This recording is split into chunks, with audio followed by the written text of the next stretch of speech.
quiera que se encuentren, que Dios los bendiga, los de cerca, los de lejos, los amigos, los conocidos y los que no conocemos. Gracias por acompañarnos en este momento. Y si tuviera que ponerle un título a este mensaje, si tuviera que ponerle denominarlo de alguna manera, yo le puse algo así: una pelea desigual. ¿Cuántos en la vida a veces no sienten que están peleando una pelea desigual? Están peleando una pelea que parece que no la van a ganar, que es imposible ganarla. Y a veces la vida es eso, una pelea desigual. Viene un problema y vienen 10 problemas. Viene una situación y 10 situaciones para confrontarnos. Y justamente en este tiempo, con la situación que estamos viviendo en el mundo, parece que estamos peleando una pelea desigual, porque tenemos un enemigo invisible que nos complicó a todos y afectó a los que tienen, a los que no tienen. Y es una pelea desigual, porque no lo vemos, no sabemos dónde está, y nada, no sabemos si está, no está. Y en este tiempo, sobre todo la gente parece que está en esta situación, peleando una pelea desigual. Por eso cuando leí esta historia me acordé y pensé en esto. Y gracias a Dios que hay registro en la Biblia de un hombre que un día tuvo que enfrentar una pelea desigual y salió vencedor. Y la consigna es esta: usted y yo también estamos peleando una pelea desigual y con la ayuda de Dios también podemos salir vencedores. A veces la pelea desigual es contra un vicio, a veces es contra un pecado, a veces es contra uno mismo, a veces es contra personas, a veces es contra enemigos espirituales, a veces es contra caracteres, a veces es contra un cónyuge. Nos sentimos que estamos peleando contra alguien que no tenemos posibilidad de ganar. Esta pelea desigual se dio entre Elías, pero Elías tenía tanta fe y estaba tan seguro de quién era su Dios, que él este enfrentamiento lo tuvo con 450 profetas. Pero él, cuando invita a la pelea, dice: tráiganme a los 450 profetas de Baal y a las 400 profetas de Acera. O sea, él se estaba por enfrentar a 850 profetas por la simple convicción de que su Dios iba a poder más que la situación que estaba pasando. Y eso es tener fe. Tenés 850 probabilidades en contra y él dijo: vengan, vamos a ver quién está mejor parado. Al final, no sabemos por qué, pero 400 de los profetas no fueron. Pero fueron 450 profetas y Elías los enfrentó igual. Y ahí vamos a ver cómo se desarrolla esta historia. Entonces yo le puse como subtítulo a esto: la fe es puesta a prueba en tiempos difíciles. Es fácil tener fe cuando las cosas están bien. Es fácil mantener la fe cuando todo sale como uno lo espera. La cuestión es mantener la fe en tiempos difíciles. Y siempre los tiempos difíciles ponen a prueba nuestra fe. Hay personas que ponen a prueba nuestra fe. Hay situaciones, demoras a veces, cuando no hay respuesta en el tiempo, nuestra fe es puesta a prueba. Y acá vamos a ver una situación que puso a prueba la fe, pero vamos a ver un hombre que estaba bien parado en su fe. El trasfondo, vamos a ver más o menos el trasfondo cómo es. Tenemos a un pueblo que solo pensaba en su necesidad. Ellos, la única cosa que tenían en mente era que hace 3 años estaban pasando una sequía. Ahora, la sequía, ¿por qué estaba pasando? Porque el profeta un día dijo: no va a haber agua en esta tierra, no va a llover, si no es por mi palabra. ¿Y por qué el profeta dijo eso? ¿Porque era malo? No. El profeta dijo eso porque el pueblo se había volcado a adorar a otros dioses. Pero tenemos al pueblo que solamente pensaba en mi necesidad, mi bienestar.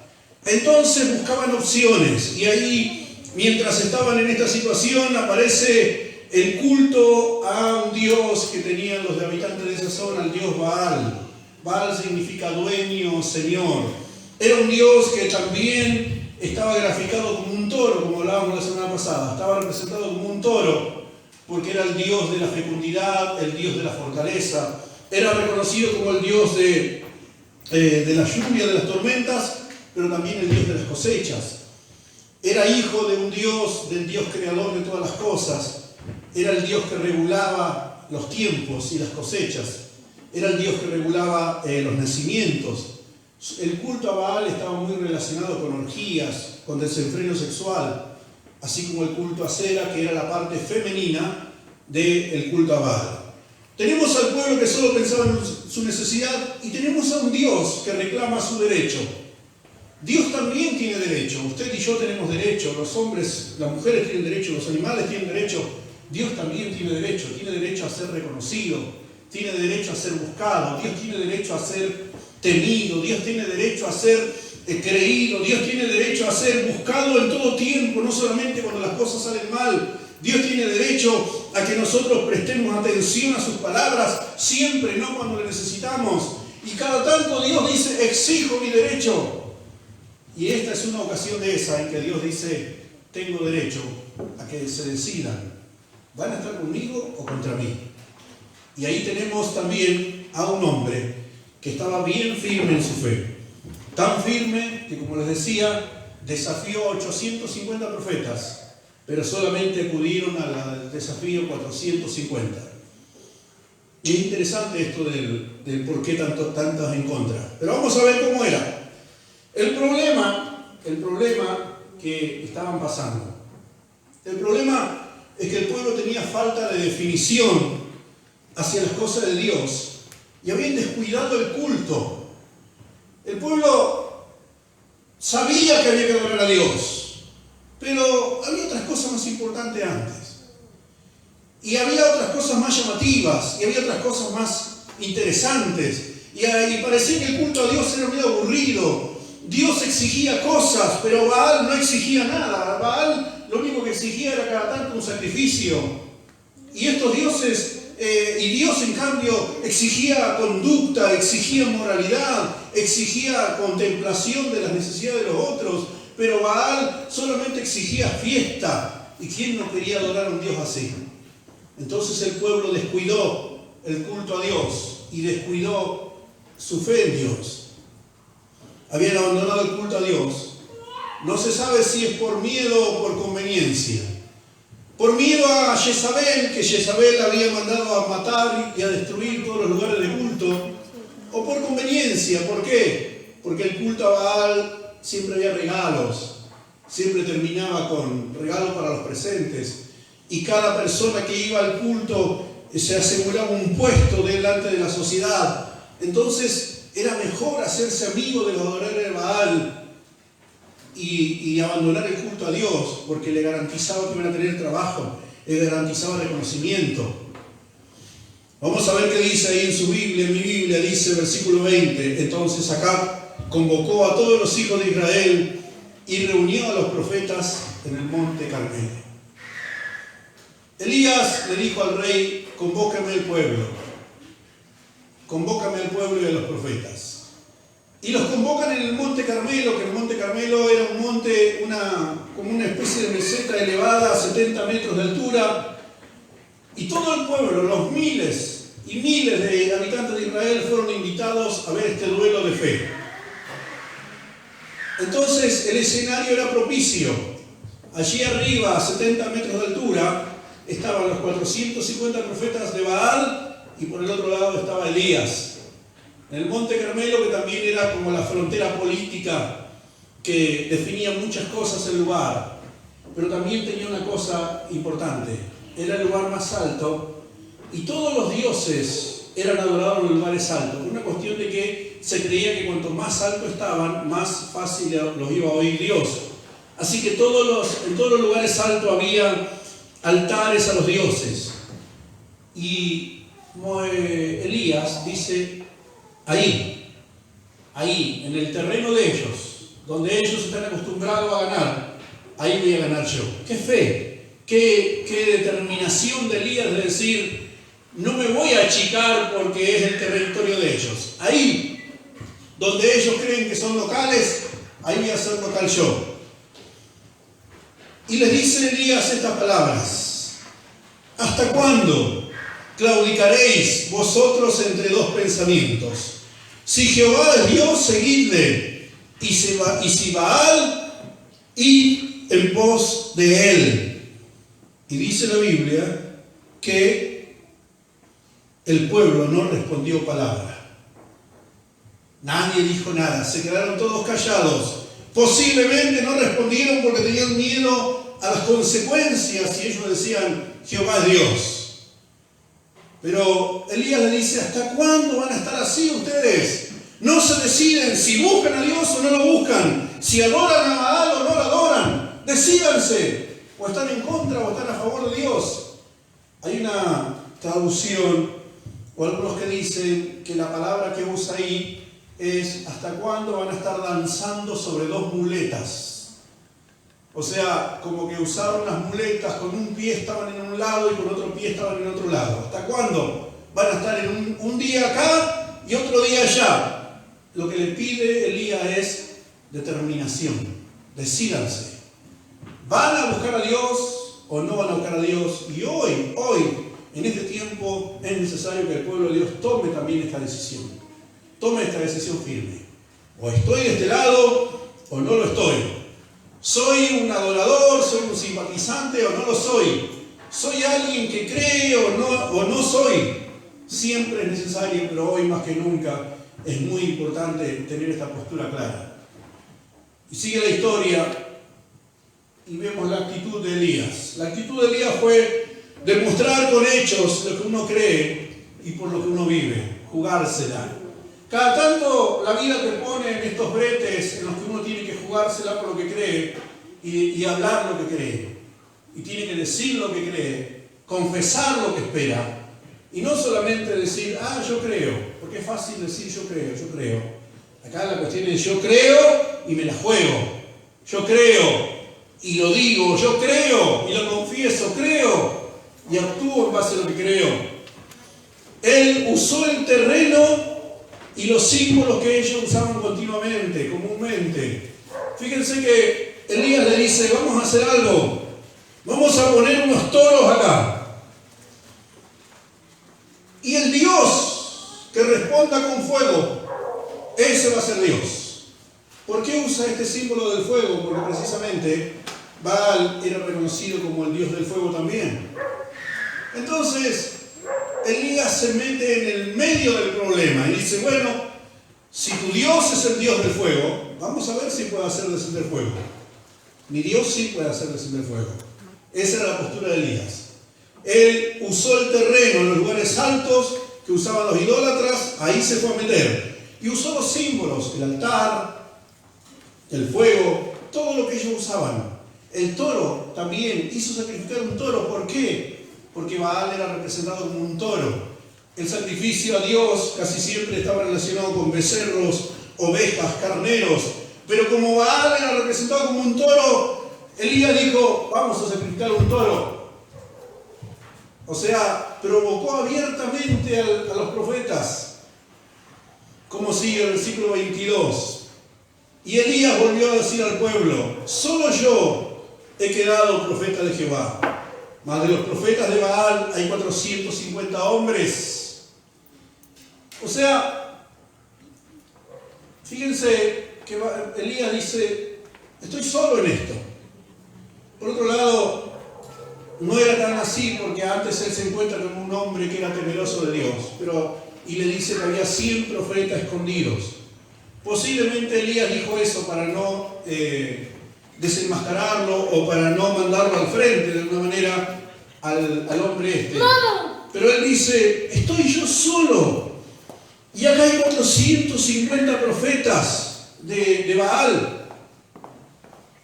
Qué interesante es esto, porque cuántas veces hacemos lo que la mayoría hace.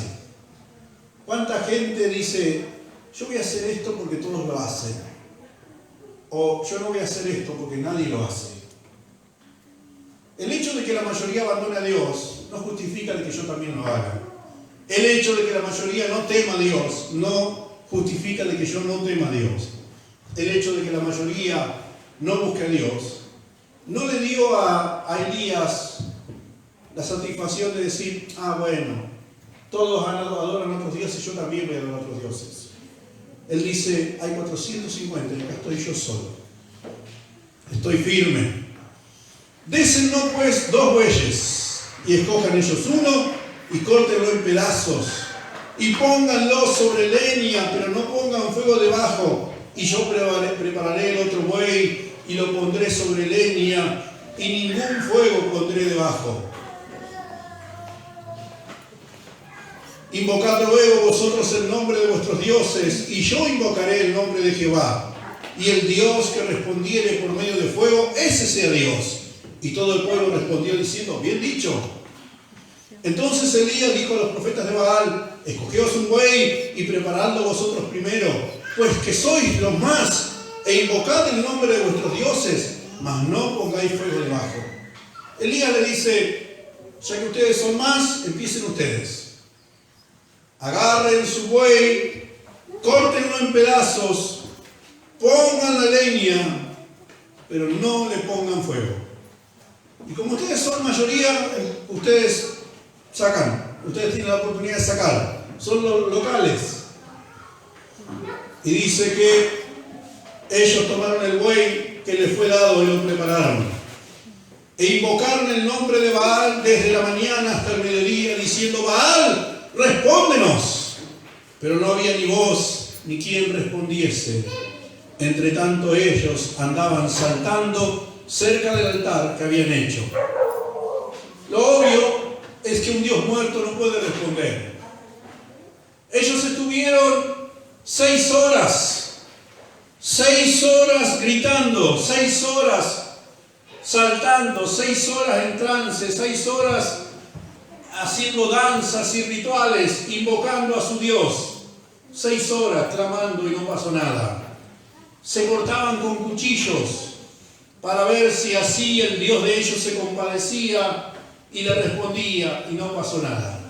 Estuvieron 6 horas haciendo sacrificios humanos y no pasó nada. Y aconteció al mediodía que Elías se burlaba de ellos diciendo, gritad en voz alta porque Dios es, quizás está meditando, o tiene algún trabajo, o va de camino, tal vez duerme y hay que despertarle. Lo que dicen muchos es que lo que Elías le estaba diciendo es, griten fuerte porque posiblemente su Dios está en el baño y no les escucha. O sea, Elías se burlaba de ellos y le decía, vamos, griten que su Dios está tan ocupado que no puede atenderles, pero griten más fuerte. Y ellos clamaban a grandes voces y se sajaban con cuchillos y con lancetas conforme a su costumbre hasta chorrear la sangre sobre ellos. Aquello debe haber sido un espectáculo macabro, 450 personas cortándose, gritando, saltando, y no pasaba nada. Y del otro lado, Elías mirando todo y diciéndole, vamos, griten. Pasó el mediodía y ellos siguieron gritando frenéticamente hasta la hora de ofrecerse el sacrificio, que sería más o menos las 3 de la tarde. Pero no hubo ninguna voz, ni quien respondiese, ni escuchase. Y aquí viene la intervención de Elías, que creo que es lo que a nosotros nos tiene que enseñar o inspirar. Tomen sus Biblias, vamos a leer, a ver alguien que me lea el versículo 30, con voz fuerte, a ver, alguien que me lea, versículo 30, a ver qué dice. Entonces dijo Elías a todo el pueblo, acercaos a mí, y todo el pueblo se le acercó, y él arregló el altar de Jehová que estaba arruinado. Elías dice, bueno, ahora es mi turno, acérquense a mí. Y lo primero que hace Elías es arreglar el altar. No es que no había altar. Había un altar, pero estaba abandonado. No es que no tenían fe, pero no la usaban. No es que no sabían de Dios, pero no se involucraban. Había un altar, pero estaba en desuso. Estaba dejado de lado. Es como mucha gente que tiene fe, pero solo para ocasiones especiales. Tienen a Dios, pero solo cuando lo necesitan. Tienen un altar, pero no lo utilizan. Tienen a su Biblia, pero la leen solo cuando tienen miedo. Esto es lo que pasó con el pueblo. Tenían un altar, pero estaba arruinado. Lo habían abandonado. Jezabel posiblemente lo había mandado a destruir. Y Elías lo primero que hace es reparar el altar. Eso es lo primero que toda persona tiene que hacer siempre en su vida. Reparar el altar.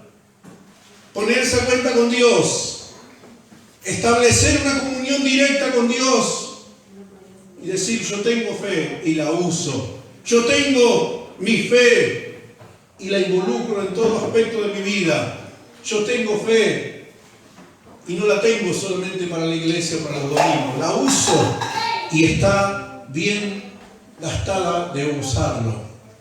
Arreglar el altar. Algo muy importante. Versículo 31. ¿Qué dice?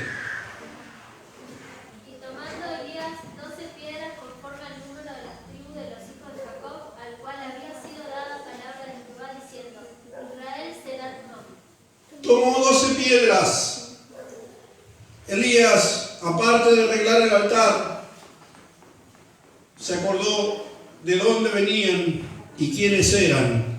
Y si bien en ese tiempo Israel estaba dividido en 2 tribus por un lado, 10 tribus por el otro, él tomó 12 piedras en conmemoración del pacto que Dios hizo con Israel. Recordar pactos y promesas. Uno siempre tiene que saber que nuestra fe tiene fundamentos. No creemos en Jesús solamente porque es alguien histórico que nos contaron la historia de que murió en una cruz. Hay un fundamento, hay una razón, hay toda una trayectoria, hay todo un pueblo, toda una historia. Hay promesas, hay pactos que Dios hizo en el camino. Y todo eso nos pertenece, como hablábamos el domingo pasado. Todo eso lo hemos heredado.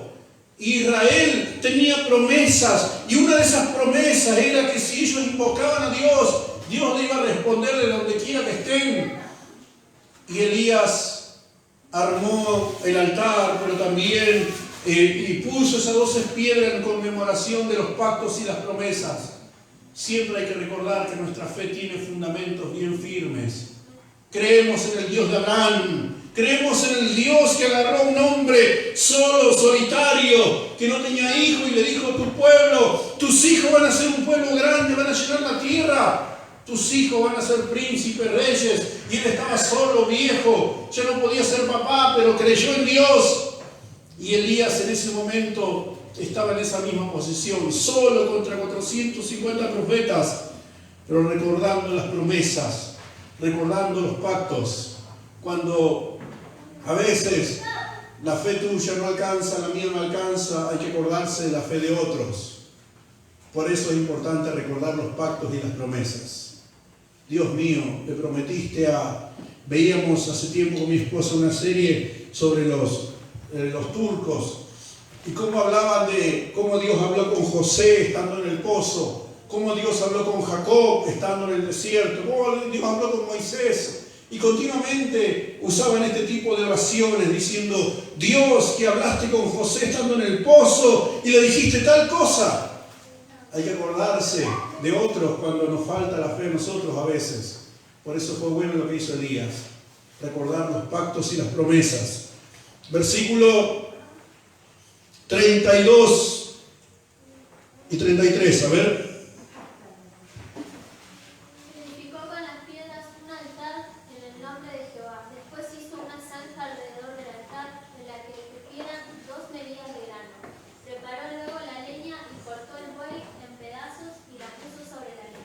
Bien, 34 y 35.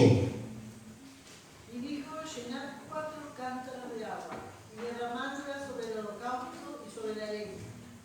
Y dijo: hacedlo otra vez. Y otra vez lo hicieron. Dijo aún: hacedlo la tercera vez.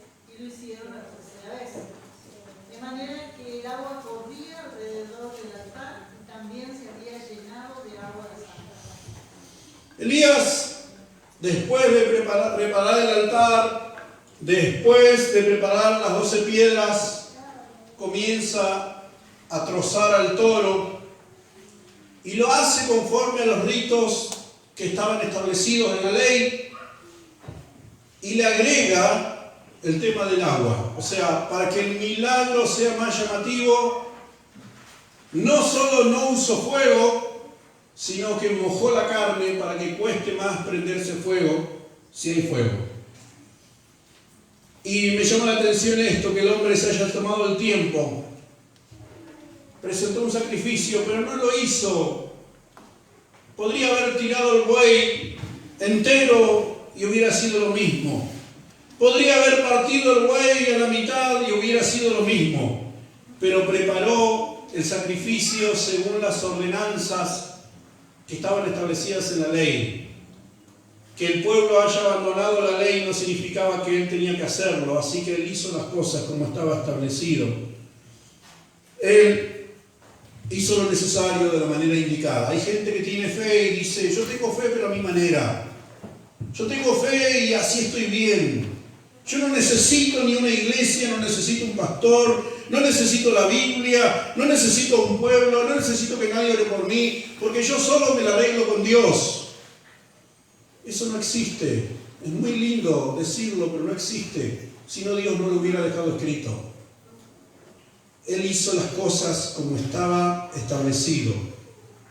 Podría haber dejado al buey vivo y Dios lo hubiera prendido fuego igual.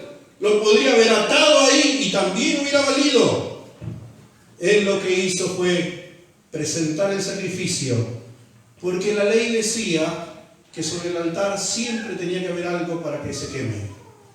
Entonces preparó el sacrificio y para demostrar que la fe de él era más fuerte, le echó agua y según lo que dicen los manuales, el agua era tanta que más o menos 15 litros de agua habían sobrado de cada lado de la zanja.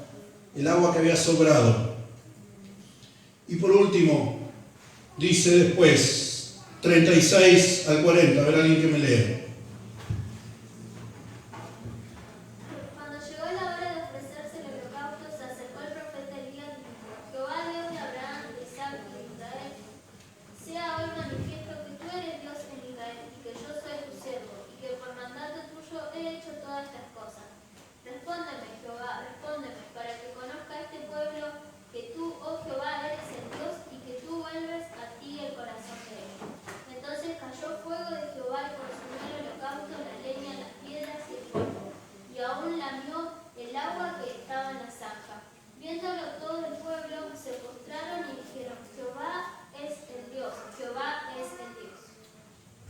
Entonces Elías dijo, prended a los profetas de Baal para que no escape ninguno, y ellos los prendieron y los llevaron a Elías al arroyo de Sison y allí los degolló. Bueno, esa es otra historia. La cuestión es que Elías prepara todo el sacrificio y hace una oración. Estuvieron 6 horas gritando, cortándose con cuchillos, clavándose lanzas, saltando, bailando danzas de todo tipo, gritando frenéticamente, entrando en trance. 6 horas, 450 personas.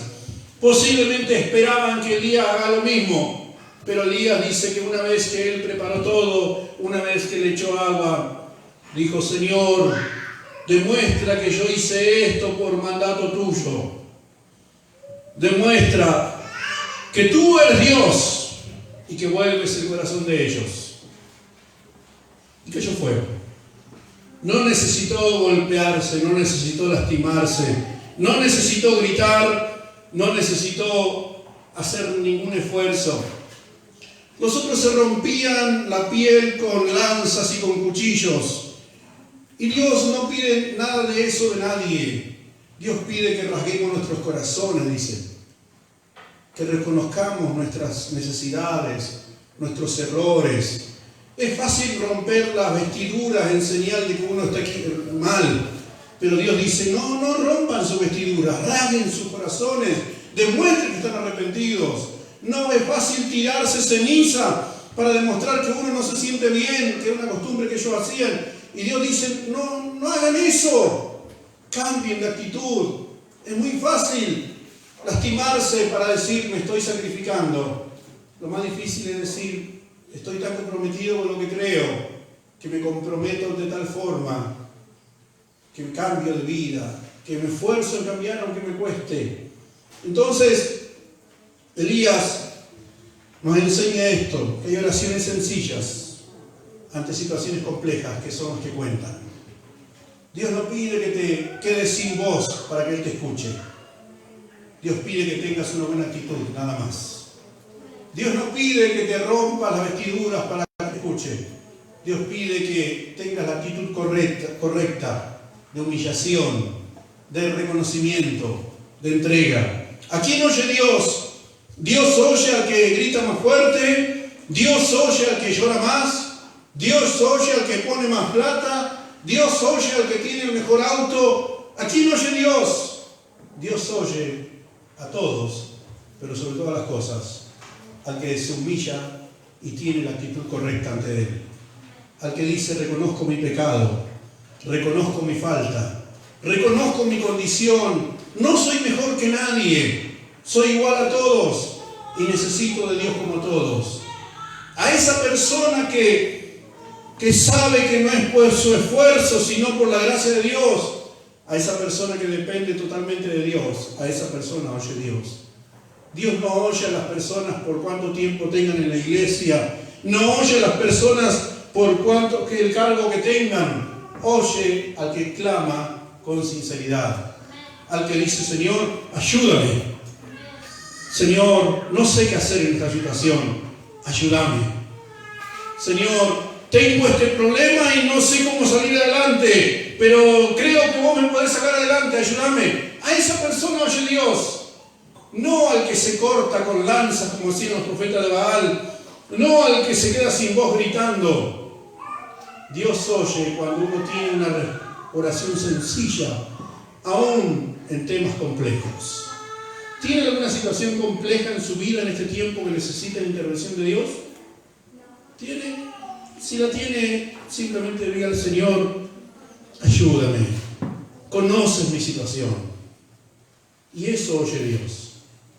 Cuando uno abre su corazón.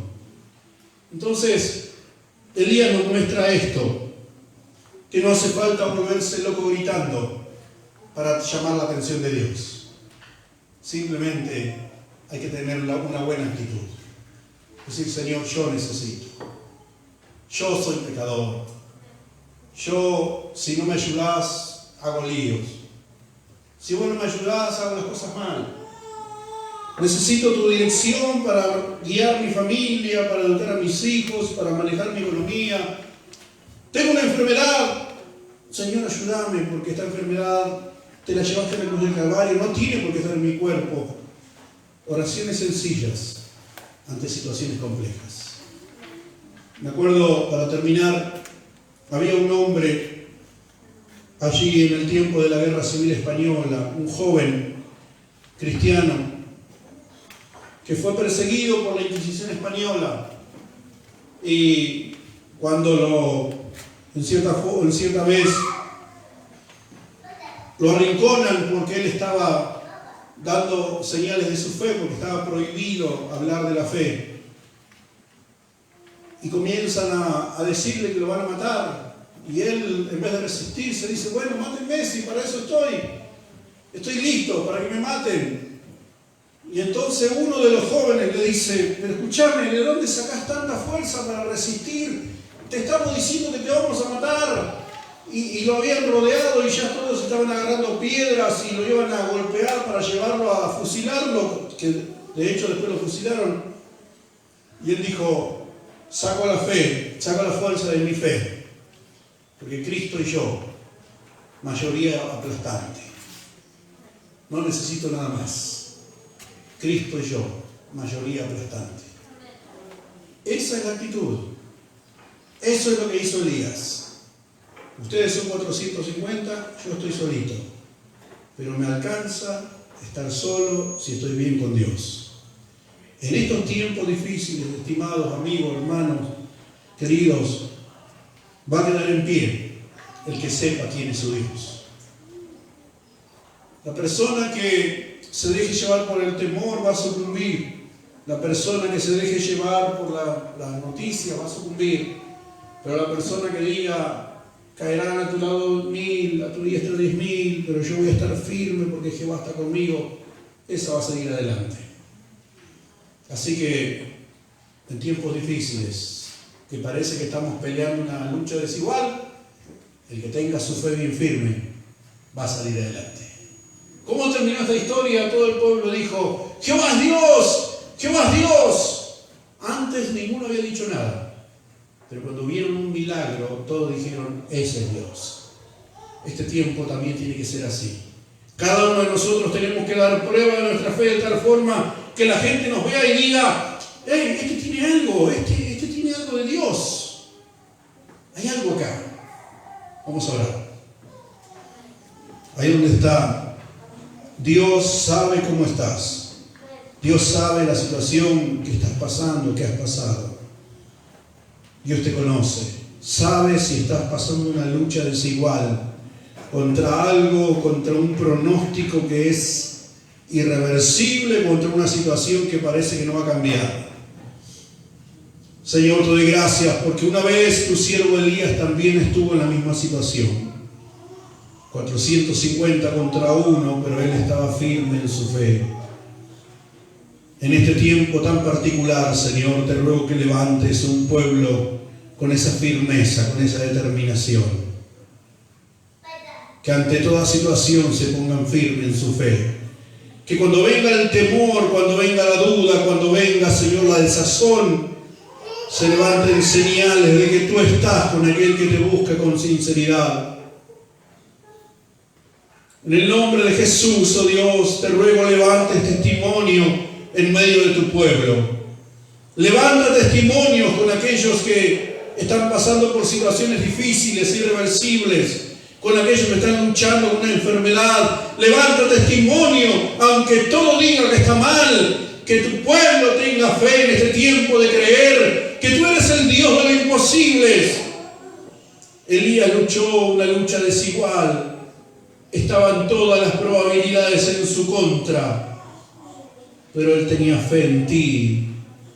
Y a veces en la vida tenemos esas situaciones en las que está todo en nuestra contra, pero te ruego, Dios, que levantes un pueblo que se mantenga en la fe en ti.